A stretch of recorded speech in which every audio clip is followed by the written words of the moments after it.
Hi, I'm Tanya Wyatt, and this is your free core strength video. I want you to think of your body as a car. The trunk is the engine, and the limbs are the chassis. If this is the engine, this needs to be strong before the chassis can become strong. The trunk is where all the muscles attach to the spine and the pelvis and offer it stability. The core is part of that engine.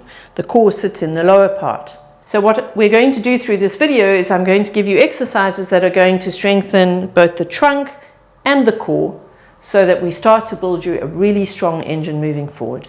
Right, exercise number 1. This is an exercise for the front and the back of the core.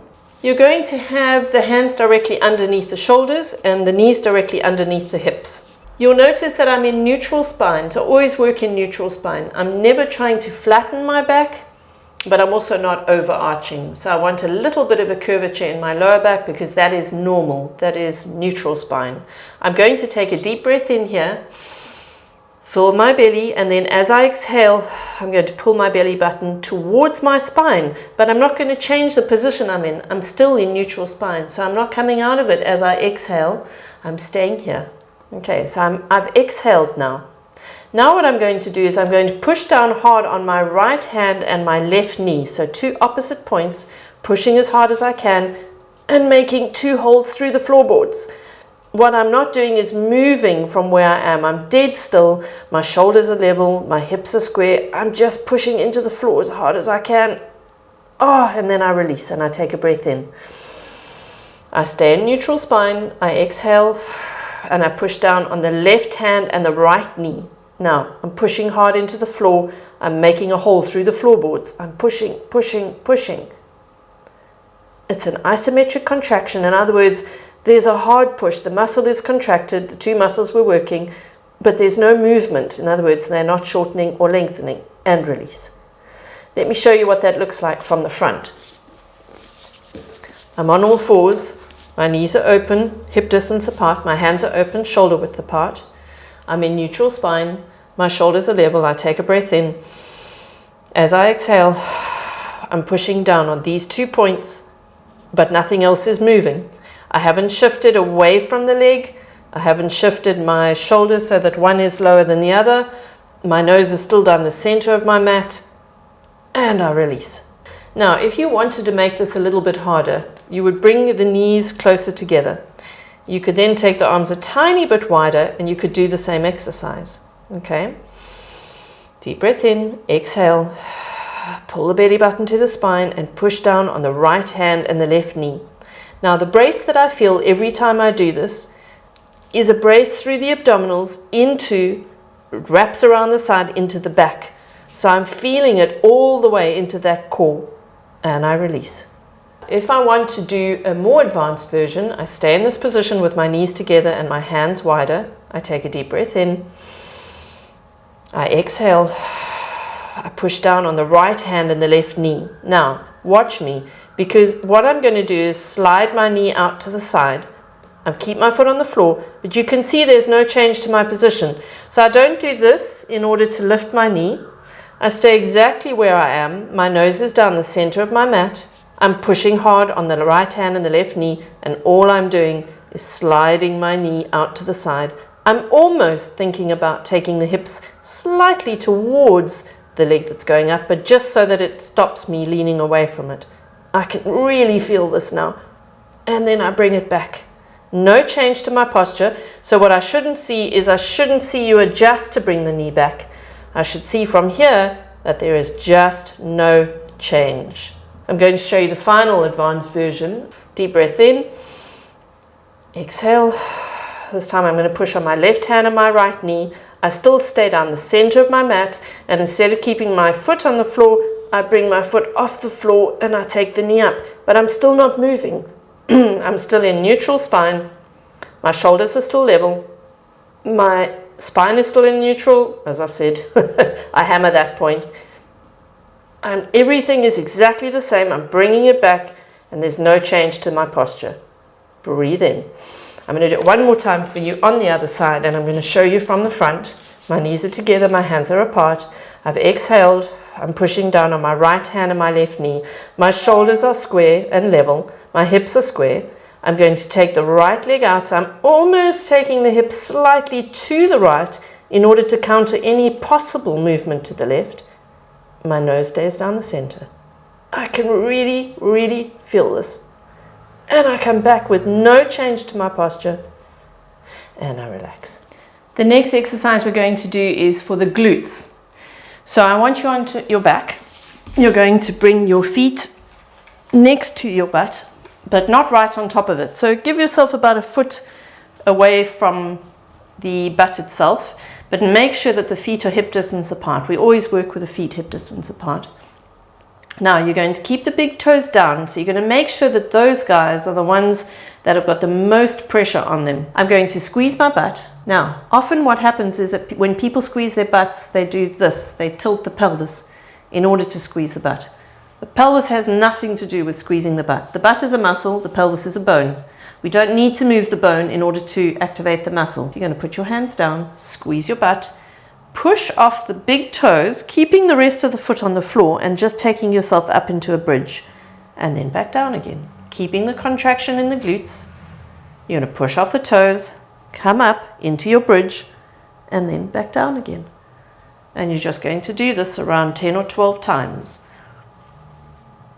Squeezing the glutes and coming back down.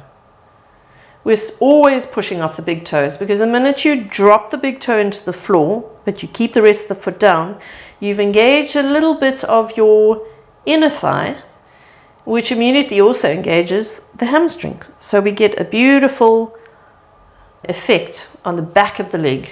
So it's all working as it should while you're activating the glutes. If you wanted to do a more advanced version of this, you could just take the arms above the chest. And you probably will feel that a lot more in the glutes straight away, because suddenly you don't have the stability of the hands on the floor. If you wanted to do somewhere in between, you could always put the elbows down and just keep the hands off. That's a kind of halfway mark.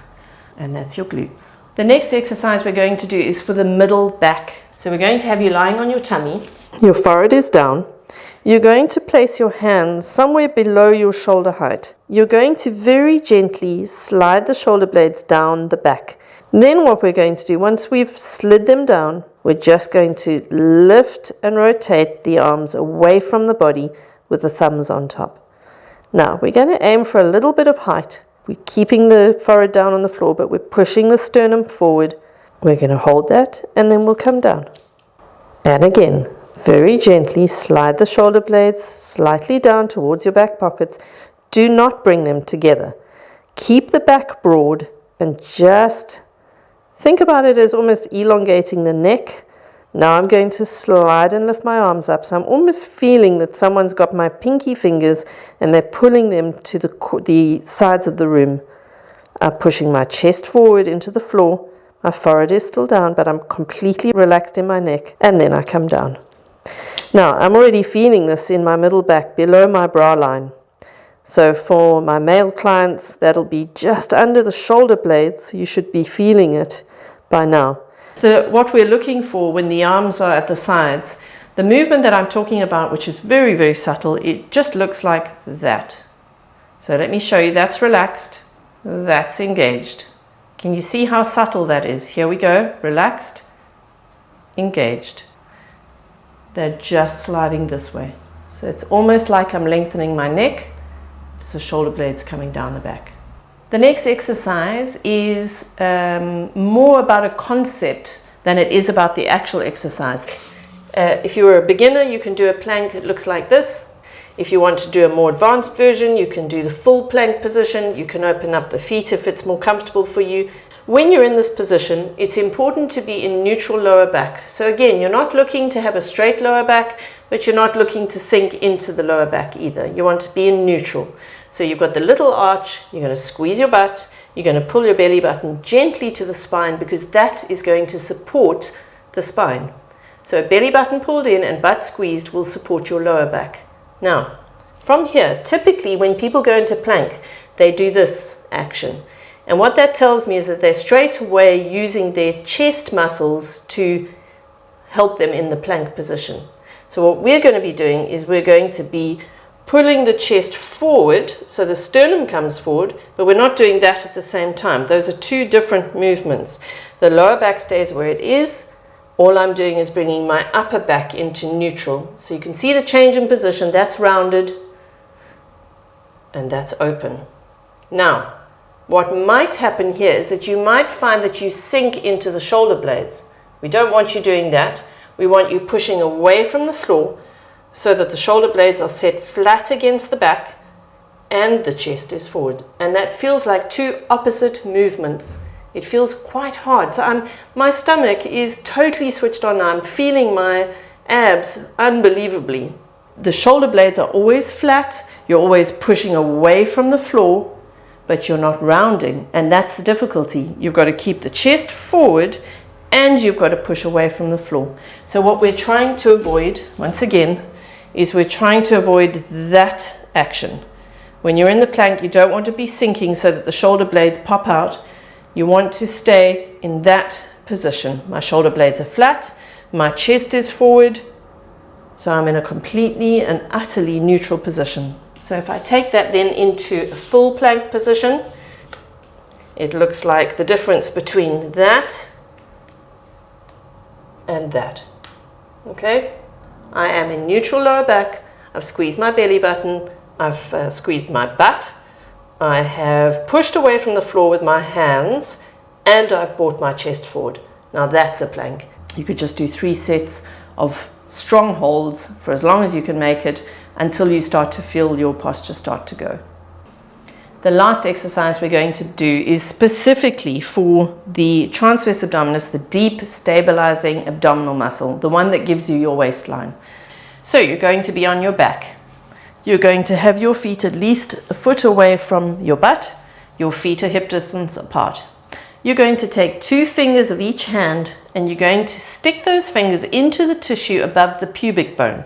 So find the pubic bone and then stick your fingers into the tissue, and I mean dig in. So not just lying flat, you need to dig in. You're going to take a deep breath in into your belly. As you exhale, you're going to pull the belly button down and tighten the tissue under the fingers. So try and switch it on. Feel it manually switch on.